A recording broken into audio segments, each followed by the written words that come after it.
Hello everyone. In this video we will discuss component of physical geography, that is 1.4 of major semester first जो geography का course है उसके अंदर ये 1.4 है, that is component of physical geography. Component means physical geography किन किन branches से मिलके बनती है या क्या क्या उसके अंदर हम पढ़ते हैं. फिजिकल ज्योग्राफी जो ब्रांच है ज्योग्राफी की वो स्टडी करिए natural environment, physical feature and natural process of the अर्थ. जो भी नेचुरल इन्वायरमेंट है हमारी अर्थ का, फिजिकल फीचर है लाइक जो भी लैंड फॉर्म्स है, माउंटेन है, प्लेट्यू है, डेजर्ट एरिया है, प्लेन्स एरिया है, उन सब की स्टडी करेगा. नेचुरल प्रोसेस जैसे वाटर साइकिल है, नाइट्रोजन साइकिल है, विद इन दी अर्थ, जहाँ ऑन दी अर्थ सरफेस जो भी नेचुरल प्रोसेस है उनकी ज्योग्राफी, फिजिकल ज्योग्राफी स्टडी करती है. ये स्ट्रक्चर, फंक्शन, कंपोजिशन, अर्थ के जो भी मेजर कंपोनेंट है उनकी बात करती है. क्योंकि हम ज्योग्राफी में स्टडी करते हैं अर्थ की, होलिस्टिक स्टडी करते हैं अर्थ की, तो उसके जितने भी कंपोनेंट है, मेजर जितने भी कंपोनेंट है उनकी स्टडी की करेंगे हम कंपोनेंट ऑफ फिजिकल ज्योग्राफी के अंदर. The component are lithosphere, atmosphere, hydrosphere and biosphere. The lithosphere, atmosphere, hydrosphere and biosphere are the component of the earth. Directly earth के कंपोनेंट है, लेकिन हम ज्योग्राफी के अंदर भी physical features of the earth, मतलब पूरी होलिस्टिक स्टडी करते हैं अर्थ की हम. तो अर्थ की स्टडी में ये चार ही कंपोनेंट है, lithosphere, atmosphere, hydrosphere and biosphere, which interact continuously to maintain environment balance. अगर ये एक दूसरे से इंटरैक्ट नहीं होंगे तो हमारा इन्वायरमेंट बैलेंस में नहीं होगा, इम्बैलेंस हो जाएगा, ओवर डिग्रेडेशन हो जाएगी, इकोलॉजिकल बैलेंस ही होगा हमारे पास. तो at the global level physical geographer जो भी हैं, जो फिजिकल ज्योग्राफी की स्टडी करते हैं, that is known as physical geographer, वो देखते हैं कि earth is being composed of 4 different part. ये जो मेजर कंपोनेंट है that is lithosphere, atmosphere, hydrosphere and biosphere, ये कंपोनेंट है अर्थ के. लेकिन ज्योग्राफी जो है वो होलिस्टिक स्टडी है अर्थ की. तो अगर फिजिकल कंपोनेंट की बात करेंगे, फिजिकल ज्योग्राफी के कंपोनेंट की बात करेंगे तो भी ये चार कंपोनेंट ही आएंगे, क्योंकि ज्योग्राफी अर्थ की स्टडी करती है. तो ये कौन कौन से कंपोनेंट है? Component physical geography, that is lithosphere जो लैंड स्फीयर की बात करेंगे, एटमॉस्फेयर एयर स्फीयर की बात करेंगे, हाइड्रोस्फीयर वाटर वाला and biosphere means living sphere. ये चार स्फीयर मिलके काम करते हैं, इंटरेक्ट होते हैं और इन्वायरमेंट बैलेंस को बढ़ाने में इंपॉर्टेंट रोल प्ले करते हैं.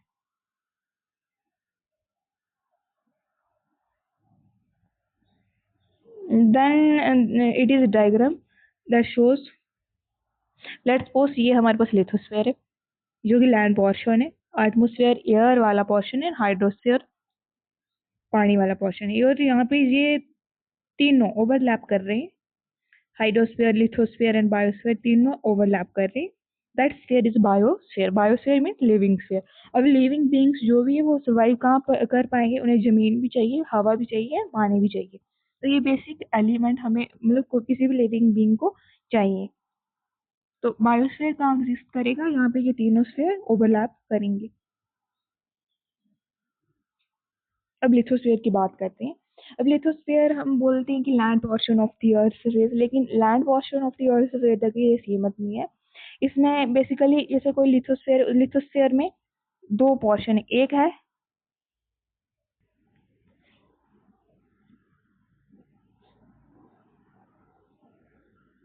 लिथोस्फीयर में दो पोर्शन है.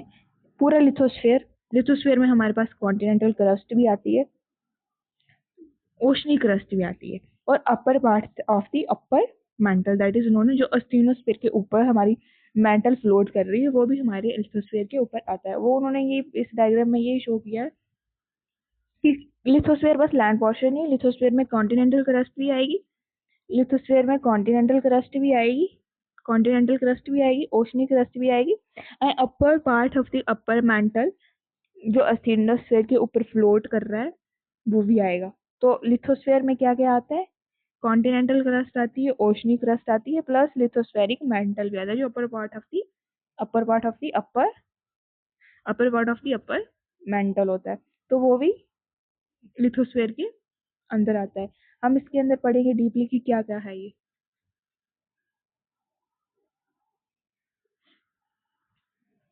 ऐसे lithosphere is the reached outer layer of the earth.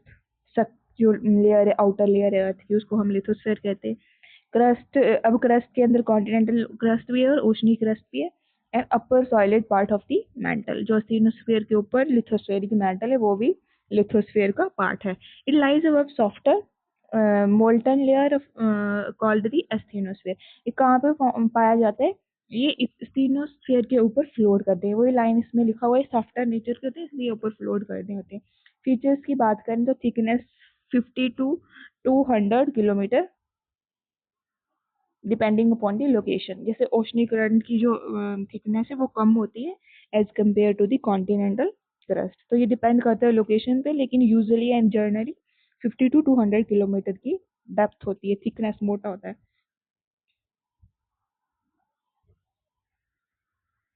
Oceanic जो लिथोस्फेयर है, जो ओशनिक जो लिथोस्फेयर है उसकी वो 50 to 100 किलोमीटर तक होता है, 100 किलोमीटर तक होता है, लेकिन जो कॉन्टिनेंटल है वो अप टू 200 तक भी हो सकता है।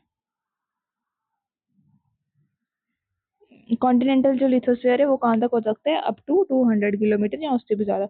अब कंपोजिशन किस किस से मिलके बनी ये सारी लेयरें? जैसे कॉन्टिनेंटल लिथोस्फीयर है, कॉन्टिनेंटल लिथोस्फीयर वो हमारे लिथोस्फीयर का एक पोर्शन है, वो ग्रेनाइट रिच क्रस्ट होती है। लेकिन जो ओशनिक लिथोस्फीयर होता है वो बसाल्ट का बना होता है, बसाल्टिक रिच क्रस्ट होती है। स्टेट कौन सी है, नेचर क्या है इसका? सॉलिड भी हो सकता है, स्ट्रॉन्ग एंड ब्रिटल। इंपॉर्टेंस क्या है? ये डिफरेंट पीसीस में डिवाइड हुआ है, जिसको हम टेक्टोनिक प्लेट्स कहते हैं। This plate move slowly over asthenosphere. ये जो अस्थिनोस्फेयर का जो हमारे पास पिक्चर थी, ये अस्थिनोस्फेयर, ये जो हमारी कॉन्टिनेंटल जो पूरा लिथोस्फेयर है हमारा, जो लिथोस्फेयर जिसके अंदर continental crust and oceanic crust plus upper part of the upper mantle आ रहा है। तो ये डिफरेंट लेयर्स में टूटा हुआ है जो कि अस्थिनोस्फेयर के ऊपर फ्लोट कर रहे हैं, एंड जो कि रिस्पॉन्सिबल है अर्थ के लिए, वॉल्केनो के, या कोई भी टेक्टोनिक एक्टिविटी है उसके लिए रिस्पॉन्सिबल है। The lithosphere is broken into large piece called tectonic plate. This plate move slowly over the asthenosphere causing earthquake, volcanic eruption, a mountain formation and sea floor spreading।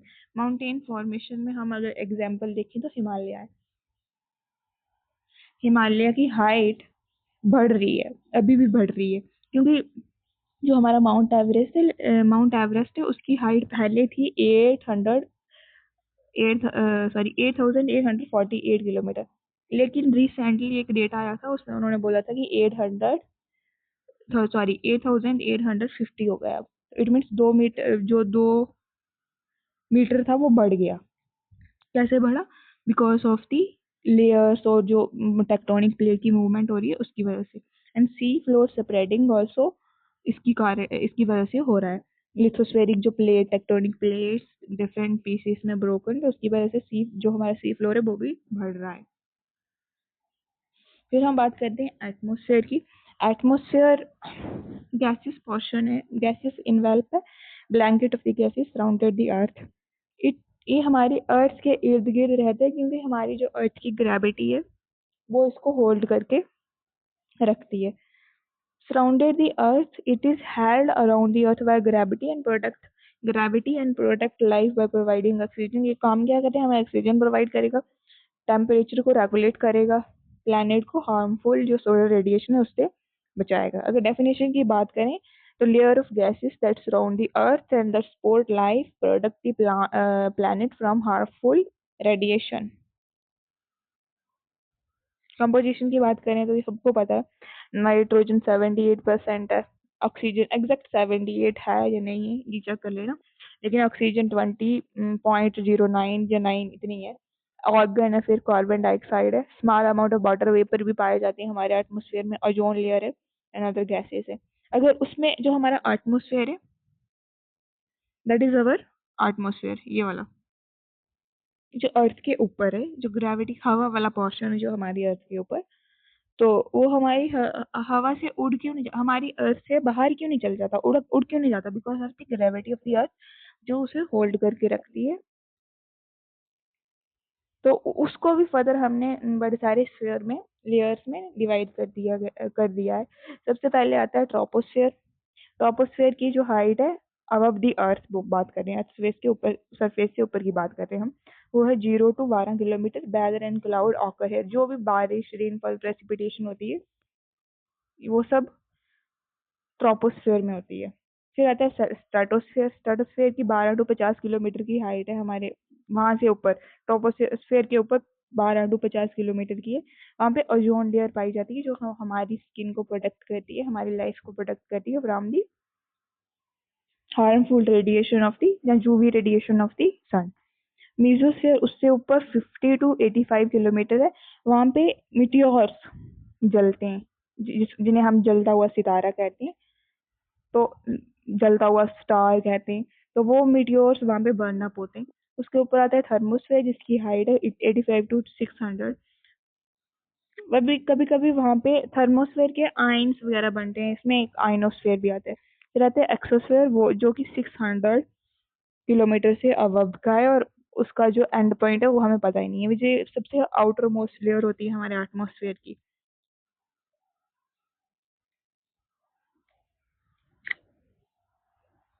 Importance क्या है, provide कर रहा है oxygen. Oxygen importance क्या है, इसको oxygen provide कर रहा है लिविंग ऑर्गेनिज्म के लिए, अर्थ को प्रोटेक्ट कर रहा है यूवी रेडिएशन के लिए से, maintain earth temperature, support weather and water cycles, burn off meteors. पहले ही मीटियोर्स को जिला देता है जब तक वो अर्थ सरफेस पे पहुंचने वाले होते हैं, उससे पहले ही वो उनको बर्न आउट कर देता है। देन हमारे पास आता है हाइड्रोस्फीयर। हाइड्रोस्फीयर वाटर पोर्शन होता है, जो वाटर पोर्शन जितने भी ocean, lakes, rivers, water portion जितना भी है हमारी अर्थ का, that comes under the hydrosphere. Hydrosphere क्या है, total water present on, below या अबव दी अर्थ सरफेस, जितना भी है वो लिक्विड में हो सकता है, सॉइलेंट में हो सकता है, गैसियस किसी भी फॉर्म में हो सकता है। किसी भी फॉर्म में वाटर जो पाया जाएगा उसको हम हाइड्रोस्फीयर के अंदर कंसीडर करेंगे। हाइड्रोस्फीयर की definition, the hydrosphere is a part of the earth that include all water form in ocean, seas, lake, glacier, groundwater and water vapor in the atmosphere. Component क्या है हाइड्रोस्फीयर के, oceans and seize है, river and streams हैं, lakes and Pond's हैं, glaciers, ice cap, ground water, water vapour इन दी atmosphere. Distribution क्या है, पूरे 100% में से 97% जो है वो सॉल्ट वाटर है, जो कि ओशियन एंड सीज में पाया जाता है। 3% फ्रेश वाटर, लेकिन उसमें से भी आउट ऑफ 3% उसमें से बड़ा सारा जो पानी है वो ग्लेशियर्स में, आइस कैप में, ग्राउंड वाटर में, तो पीने के लिए, इसलिए हमारे यहाँ शॉर्टेज, अर्थ पे शॉर्टेज होती है, क्योंकि 3% फ्रेश वाटर है, उसमें से भी वो ग्लेशियर्स में जमा हुआ है, आइस कैप है, या फिर ग्राउंड वाटर है जिसका हम यूज कर नहीं पा रहे। इम्पोर्टेंस क्या है इसकी, सपोर्ट करते हैं all forms of life, regulate earth climate, water cycle में इंपॉर्टेंट रोल प्ले करता है, पीने के लिए यूजफुल है, एग्रीकल्चर के लिए, इंडस्ट्री के लिए, ट्रांसपोर्टेशन के लिए। इक्वेटिक इकोसिस्टम होता है, उसमें भी जो जीव पाए जाते हैं, जो इक्वेटिक लाइफ है उसको सपोर्ट करता है, बायोडाइवर्सिटी को इनहेंस करता है, रिच बनाता है, मेंटेन रखता है। हाइड्रोस्फीयर अर्थ वाटर लेयर है, जिसमें ऑल फॉर्म ऑफ वाटर आते हैं, like ocean, river, glacier, ground water,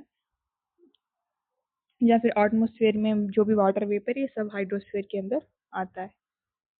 एक डायग्राम है, जैसे ये हमारा एटमॉस्फेयर, जो कि हवा वाला पोर्शन, एयर वाला पोर्शन, ये हमारा हाइड्रोस्फीयर बॉर्डर पोर्शन, ये हमारा lithosphere that is land portion, और ये सब जहाँ पे इंटरेक्ट हो रहे हैं वहाँ पे है biosphere. Biosphere means living things यहाँ पे पाई जाती हैं। अब बायोस्फीयर की बात करते हैं। Biosphere is usually known as zone of the life on earth where living organisms exist and interact with the lithosphere, hydrosphere and atmosphere. Zone of the अर्थ कहा जाता है बायोस्फीयर को, जहाँ पे लिविंग ऑर्गेनिज्म पाए जाते हैं, वो इंटरेक्ट करते हैं लिथोस्फीयर, हाइड्रोस्फीयर एंड एटमॉस्फेयर के साथ।